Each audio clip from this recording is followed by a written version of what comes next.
Assalamualaikum warahmatullahi wabarakatuh. Sebelumnya aku juga izin menggunakan kata aku ya, karena kalau nggak salah di Nur Ilmi nggak boleh pakai aku, tapi mohon maaf banget aku izin pakai kata aku untuk lebih formal aja acara dan lebih dekat sama teman-teman sekalian. Oke, nah jadi tadi aku udah sempat memperkenalkan diri aku ya teman-teman. Cuman sebenarnya aku tuh jujur nggak asing banget sama wajah-wajah kalian yang ada di sini, dan jujur aku pengen kenalan sama satu persatu di antara kalian. Mungkin boleh banget, boleh kan? Satu persatu berdiri memperkenalkan namanya dan asalnya dari mana gitu, dari kelas berapa gitu. Oke, aku anggap kita udah semakin lebih kenal satu sama lain ya teman-teman, karena teman-teman udah memperkenalkan diri teman masing-masing. Karena tidak dapat dipungkiri, siapa tahu nanti kita ketemu nih di luar dari sesi sharing ini dan kita bisa ngobrol lebih banyak. Jadi kita udah, istilah kata udah kenalan gitu di ruangan ini. Mungkin boleh di next. Nah, selanjutnya aku juga pengen memperkenalkan teman aku, teman-teman. Namanya Arya, umurnya 17 tahun, seorang laki-laki seperti yang ada pada gambar. Dan Arya ini merupakan siswa kelas 12 SMA, dan kebetulan sama seperti kalian dia juga aktif di Peak Air. Boleh di next. Tapi teman-teman, suatu hari Arya tuh bingung. Dia ternyata berada di dalam kondisi yang dia tuh nggak tahu dan nggak bisa dijelasin. Yang pertama, dia ngerasa kalau pikirannya kosong. Terus yang kedua, dia juga sempat ngerasa hilang arah, kayak apa sih tujuan dari hidup Arya? Dia beneran kayak hampa, flat, hidupnya nggak ada apa-apa, ngerasa hilang arah. Dan juga dia ngerasa stuck teman-teman, karena kayak dia udah belajar banyak, udah ikut sekolah, ikut organisasi, ikut lomba dan sebagainya, tapi kayak kok Arya tetap di fase itu aja tuh, nggak ada fase baru yang bakal dia hadapi. Dan juga si Arya itu overthinking teman-teman, karena dia ngerasa ketertinggalan sama teman-temannya yang lain. Nah, di sini aku mau nanya teman-teman, ada nggak sih yang sekiranya pada saat ini tuh mengalami hal yang kurang lebih sama seperti Arya?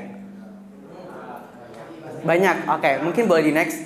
Nah, aku sedikit mengambil perspektif dari psikologi teman-teman. Jujur kalau teman-teman bilang banyak, aku pun juga termasuk seperti yang tadi aku bilang mirip-mirip sama Arya. Aku sempat ada di fase yang aku tuh bingung, apa sih tujuan hidup aku, apa sih yang harus aku kejar setelah aku selesai dari SMA gitu. Nah, menurut dari kacamata psikologi ini aku ambil sekiranya ada 4 kemungkinan yang bisa aja terjadi, bisa aja lebih daripada ini teman-teman. Yang pertama, yang bisa terjadi pada Arya adalah krisis identitas, dan ini juga bisa banget terjadi pada teman-teman saat ini, karena di usia teman-teman dan di usia Arya itu kalian akan dihadapi dengan pilihan yang besar yang menentukan tujuan hidup kalian nantinya. Dan itu bukan pilihan yang kayak mau makan ke kantin itu makan apa, bukan seperti itu teman-teman, tapi pilihan yang lebih besar daripada itu. Entah itu kayak tujuan hidup kalian setelah SMA, atau kayak organisasi apa yang kalian mau pilih di SMA, itu adalah tujuan yang besar dan belum pernah kalian temui sebelumnya, hanya ditemui di umur-umur kalian saat ini, di saat SMA gitu. Nah, kemungkinan yang terjadi kedua adalah ada yang namanya tekanan akademik teman-teman. Di usia-usianya Arya, di usia-usianya teman-teman sekalian, dan di usia aku pula, itu banyak banget tekanan akademik yang akan lahir. Dan lahirnya dari mana? Banyak banget penyebabnya. Bisa dari orang tua, dari guru, atau bahkan dari teman-teman kalian, yang itu bisa memicu stres. Jadi kalian tuh merasa tertekan gitu sama hype dari akademik yang ada di sekolah kalian gitu. Nah, yang ketiga juga yang bisa banget terjadi pada Arya adalah Arya itu terkena isu maskulinitas teman-teman. Seperti yang kita ketahui, hidup di zaman sekarang, laki-laki itu diibaratkan sebagai orang yang kuat, orang yang hebat, orang yang logis. Pokoknya dia nggak boleh sedih, nggak boleh nangis. Jadi kalau dia bingung, itu bukan laki-laki. Kalau laki-laki nangis, dia bukan laki-laki gitu. Banyak sekali spekulasi ataupun stigma yang lahir di zaman sekarang, dan itu bisa banget mempengaruhi perasaan Arya pada saat itu. Dan yang terakhir, ini cukup berhubungan sama maskulinitas, yang mana ketika seseorang itu nggak boleh sedih, nggak boleh nangis, bingung cara mengekspresikan emosinya gimana, emosi itu akan terpendam, akan mati, dan lambat laun hal tersebut bahkan nggak bisa dikeluarkan teman-teman. Dan itu bisa menyebabkan perasaan hampa ataupun perasaan kosong tadi, yang kurang lebih sama seperti Arya gitu. Boleh di next. Nah, kalau kamu ngerasa punya hal yang sama ataupun ngerasa perasaan yang sama yang kurang lebih sama seperti Arya ataupun kayak yang aku rasain, aku cuma pengen bilang satu hal, kalau semua itu valid teman-teman. Apapun yang kalian rasakan itu benar adanya dan harus dirasakan, karena kayak kalian harus ketemu gitu sama semua jenis emosi yang ada di dunia ini. Karena yang harus kalian sadari juga, kalau lelah itu bukan berarti lemah, bingung itu bukan berarti gagal, dan merasa sendiri bukan berarti sendirian. Satu kata dari aku juga, it's okay to not be okay, teman-teman. Karena mau kalian sedih, maupun kalian bahagia, maupun kalian galau, itu adalah hak diri kalian. Dan jangan pernah terbatas sama stigma yang dibentuk dari norma masyarakat. Seperti itu. Oke, boleh next. Nah, sebenarnya tadi itu cuman opening aja untuk seenggaknya kalian tuh lebih kenal gitu sama diri kalian sendiri. Dan kalau kalian bertanya tentang ilmu psikologi itu belajar apa aja sih, kurang lebih seperti tadi teman-teman, yang mana kalau kita dikasih sebuah kasus, kita akan menganalisis nih, oh apa sih yang terjadi pada si A, oh bisa jadi karena A, karena B, karena C gitu. Tadi makanya aku kasih lebih daripada satu kemungkinan gitu. Nah, ini mungkin kita bisa lanjut ke materinya aja, tapi disclaimer dulu, apapun yang nantinya aku sampaikan itu mungkin dari sudut pandang aku, mungkin dari sudut pandang pengetahuan ataupun yang benar-benar fakta, itu aku takutnya salah gitu dalam menyampaikan, karena kan juga aku sebagai manusia tempatnya salah dan lupa. Jadi aku kasih disclaimer di awal untuk teman-teman ambil yang baiknya aja. Jadi kalau yang buruk-buruknya mungkin jangan diambil seperti itu. Dan aku juga di sini maksudnya bukan menggurui ya teman-teman, karena aku juga masih belajar banget tentang ilmu psikologi, apalagi aku baru di semester 3. Jadi kayak semoga kalian bisa ngambil pesan baiknya aja. Oke, boleh di next. Nah, jadi sharing kali ini itu seputar kesehatan mental. Jujur aku juga udah lumayan sering ya diundang ke Nur Ilmi buat sharing pengalaman dan lain sebagainya. Dan kesempatan kali ini bakal aku manfaatin karena kayaknya kalian juga udah bosan gitu kan sama cerita yang kayak motivasi something kayak gitu. Jadi untuk kesempatan kali ini aku bakal lebih fokus ke materi seputar psikologi, yaitu kesehatan mental itu sendiri. Mati lampu ya.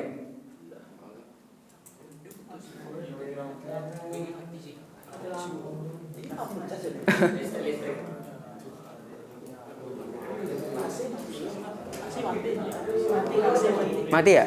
Ini lampu charge bukan sih?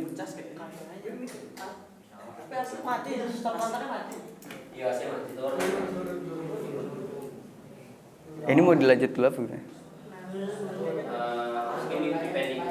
Oh, oke.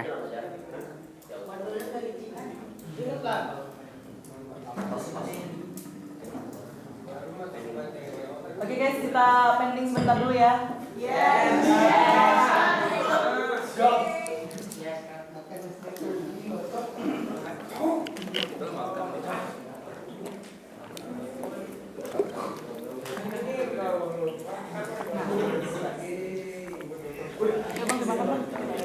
Makan. Itu udah sih di atas itu.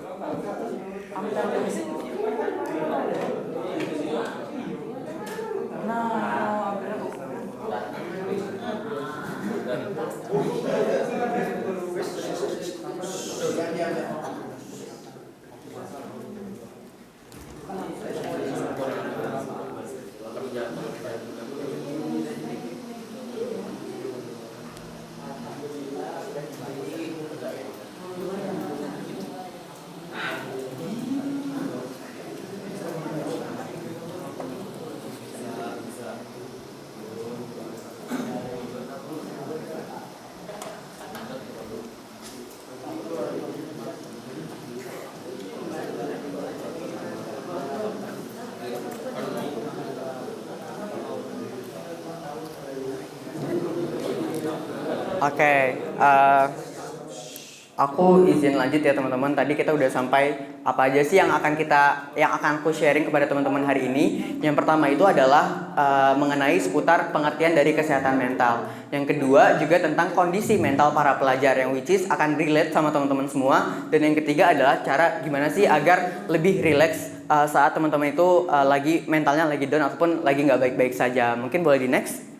Nah, yang pertama, apa itu kesehatan mental? Sebenarnya aku mau nanya, cuman langsung aja sepertinya. Langsung? Oke. Nah, jadi kesehatan mental itu sendiri adalah kondisi emosi, psikologis, dan sosial yang mempengaruhi seseorang dalam berpikir, merasa, dan juga bertindak, teman-teman. Ibarat kata, bayangkan kalian itu adalah sebuah mobil dan ada sebuah mesin di depannya. Nah, kalau dalam bentuk manusia, mesinnya itu adalah mental teman-teman. Jadi dia itu sangat amat berpengaruh pada cara kalian berpikir, bertindak, ataupun menerima perasaan dari sebuah sesuatu gitu. Nah umumnya aja ya teman-teman, nggak semuanya seperti ini. Tapi orang dengan kesehatan yang baik itu biasanya dapat merasakan segala jenis emosi. Jadi dia tuh tahu, oh gue lagi sedih, oh gue lagi marah nih, oh gue lagi kecewa gitu. Contohnya seperti kalau kita balik ke belakang lagi seperti Arya kan mungkin dalam kondisi yang bingung nih, dia nggak tahu apa yang sedang ia rasain. Nah bisa jadi ini nggak menutup kemungkinan bahwasannya kesehatan mental si Arya itu nggak baik-baik aja teman-teman, karena dia tidak bisa mendefinisikan jenis perasaan yang ia miliki. Nah terus juga contohnya lagi, kalau teman-teman mungkin memiliki kesehatan yang mental dalam tanda kutip kesehatan mental yang baik adalah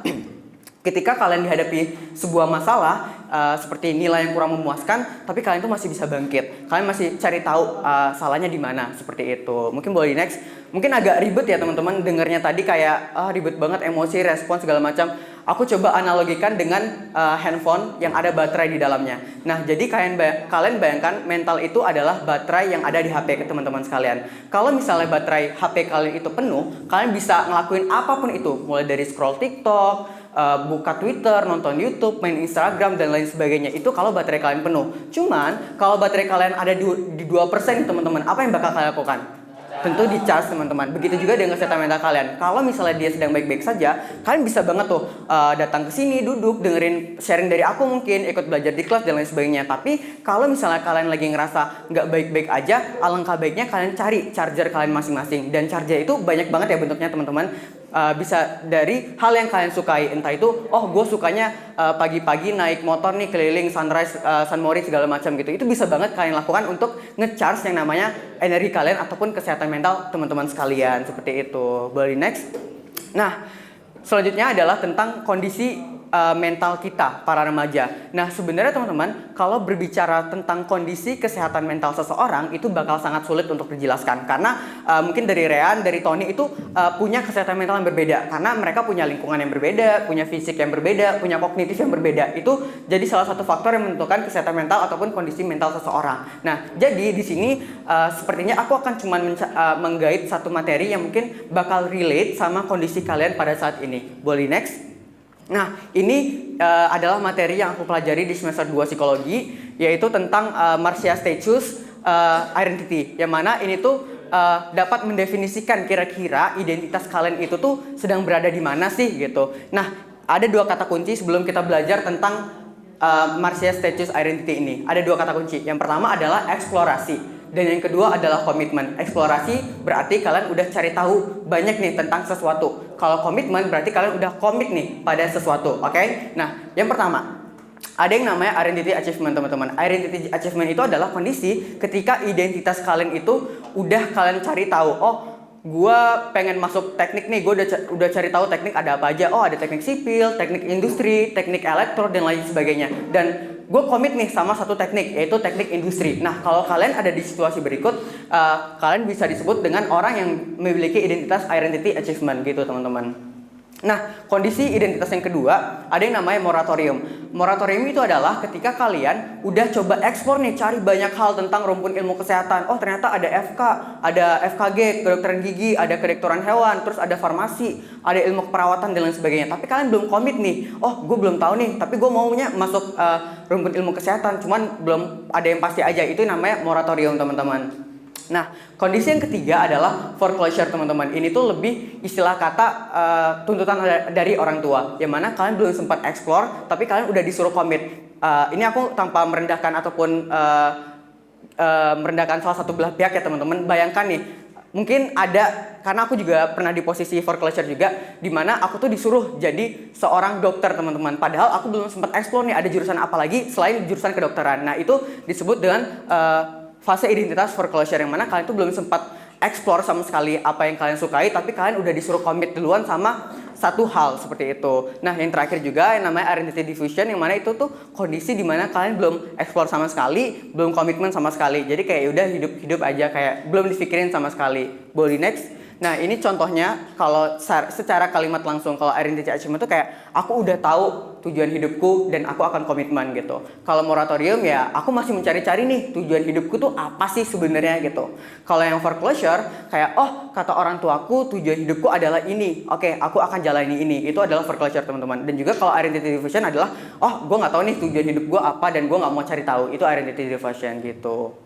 Nah, Ini aku sedikit sharing juga, kalau aku pribadi, jujur waktu SMA pernah ada di fase for culture juga, dan juga kena isu maskulinitas teman-teman. Boleh di next?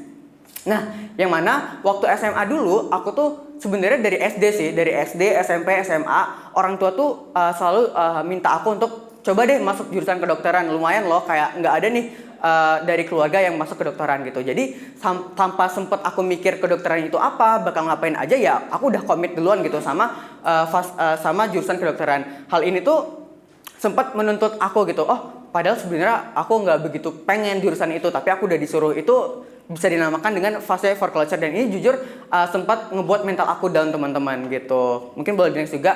Selain itu, aku juga kena isu maskulinitas teman-teman, karena umumnya ya, seperti yang kalian tahu juga, kalau ilmu psikologi itu kebanyakan itu adalah perempuan yang mempelajarinya, dan jarang banget ada laki-laki. Juga di psikologi UI itu sendiri, dari 350 mahasiswa itu hanya 50 mahasiswa yang laki-laki gitu teman-teman. Dan ini tuh cukup mengganggu kondisi mental aku pada saat kelas 12, terkhusus waktu aku pemilihan jurusan di SNBP teman-teman. Karena ketika semua orang tahu akunya pengen kedokteran, orang tua aku tahu, lingkunganku tahu, teman-temanku tahu, tapi sebenarnya dalam hatiku yang paling dalam nih, setelah aku explore juga, oh ternyata aku tuh pengennya psikologi loh. Tapi aku sama sekali nggak pernah kasih tahu teman-teman aku ataupun lingkungan aku, termasuk guru ataupun guru di bimbel untuk jurusan yang aku pilih gitu. Jadi aku sempet nggak pede buat cerita tentang jurusan yang aku ambil gitu. Tapi lambat laun aku percaya kalau ini bakal dilewati, dan alhamdulillah aku udah lebih menerima gitu. Aku menerima stigma masyarakat tentang ilmu psikologi itu yang banyak perempuan, dan aku tetap ya nggak apa-apa aja gitu untuk mempelajari ilmu psikologi itu sendiri, seperti itu.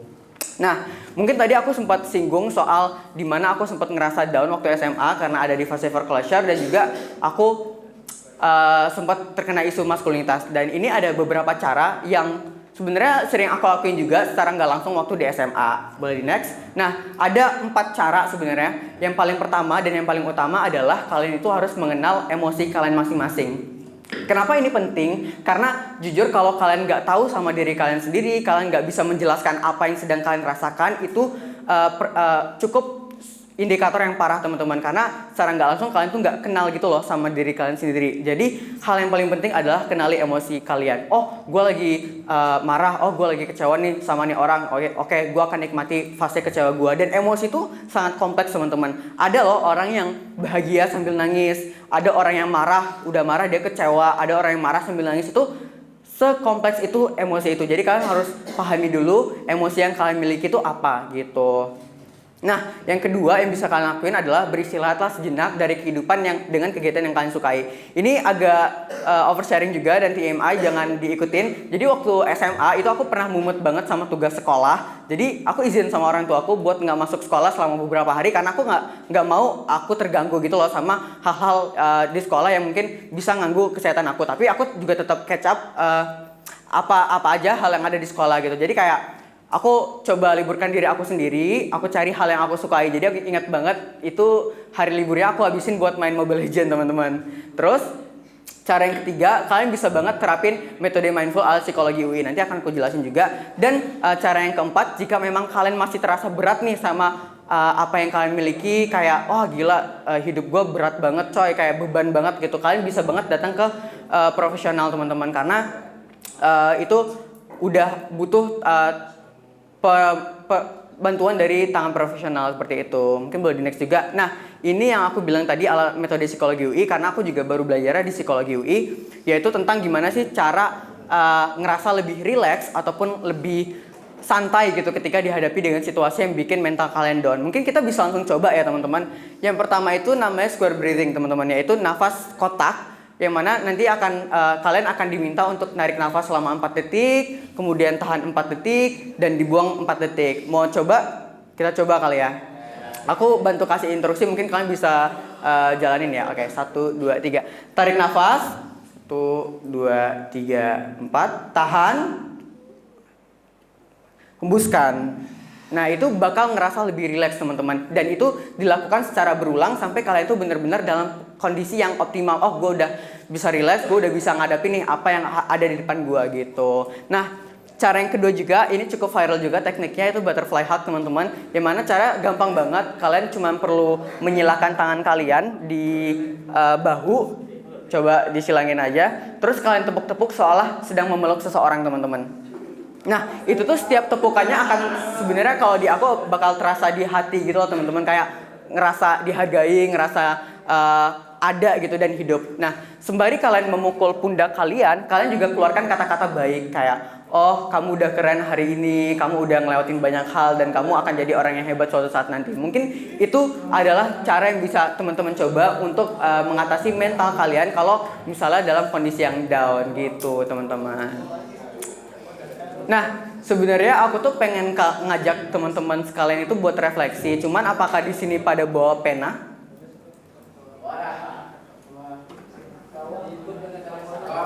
Baik. Mungkin aku bantu bagiin dulu aja kali ya.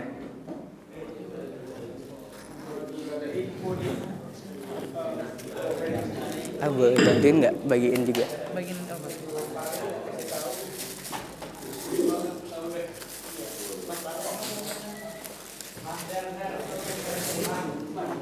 Sebenarnya ini nggak apa-apa banget, mungkin tuh gimana untuk kalian isi karena ini sifatnya refleksi aja sih teman-teman, dan juga akan ada bagian kontak yang mana nanti aku butuh kontak teman-teman untuk kasih feedback nih terkait refleksi kalian. Cuman kalau kalian nggak mau juga nggak apa-apa banget, dan kalaupun kalian mau bisa dikumpulin mungkin ke pick-nya aja, nanti bakal aku ambil esok hari kali ya gitu. Sebenarnya gitu aja sih, atau mau sambil ngisi atau lanjut dulu? Oke, lanjut. Nah, sebenarnya sesi sharing dari aku segitu aja teman-teman, seputar dengan apa yang dipelajari di psikologi, juga pengalaman sedikit banyak pengalaman aku, dan juga aku sangat amat berharap kalian bisa berefleksi dari apa yang aku berikan gitu teman-teman. Mungkin untuk sesi presentasi segitu aja sih. Terima kasih.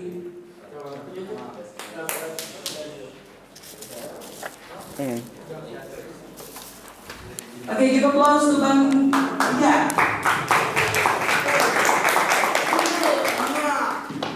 Oke, Bang Ija sudah memberikan kita berbagai penjelasan tentang psikologi ya. Mungkin kita mau masuk ke sesi ini deh, tanya jawab. Ada yang mau bertanya?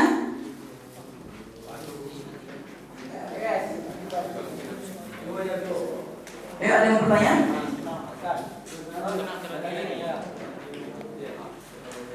Mungkin kalau nggak ada yang mau nanya, mungkin Bang Ija kali yang nanya ya. Nggak apa sih. Oh, nggak apa-apa. Oke. Oh, mau bertanya, Bang Fajar. Bang Fajar mungkin bisa ke depan.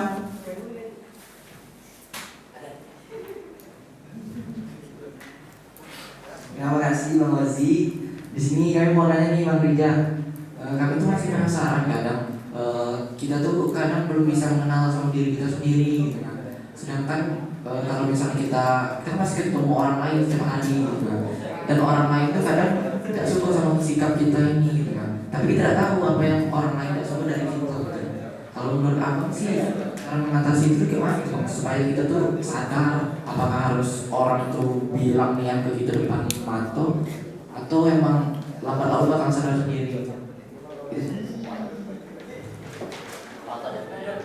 Oke, mungkin aku bantu jawab juga. Terima kasih untuk pertanyaannya. Mungkin aku bantu ringkas. Pertanyaannya adalah gimana kalau misalnya ada orang yang gak suka sama kita dan sikap apa yang harus kita tunjukkan ke orang tersebut. Nah, kalau aku pribadi ada di situasi tersebut teman-teman, yang pasti aku bakal introspeksi diri dulu yang pertama. Karena apa respon yang muncul dari orang lain itu biasanya hadir dari diri kita. Jadi kita juga harus introspeksi dulu, apa sih kesalahan kita, apa sih yang perlu kita perbaiki gitu. Misalnya kayak kalian nggak tahu nih, oh perasaan gue udah baik-baik aja, gue nggak ngapa-ngapain kok, gue udah berusaha sebaik mungkin. Nah tahap selanjutnya yang bisa kalian lakukan adalah bertanya secara langsung sih ke orang tersebut, kayak apa sih sebenarnya hal yang membuat kalian gak suka sama aku, mungkin bisa aku perbaiki gitu sih. Yang pasti coba introspeksi dulu. Dan yang selanjutnya kalau misalnya kalian udah coba introspeksi tapi masih dengan kondisi yang sama, kalian bisa langsung tanyakan ke teman-teman kalian tersebut. Seperti itu. Oke, ada yang mau bertanya lagi? Oke, Fadli, saya maju ke depan.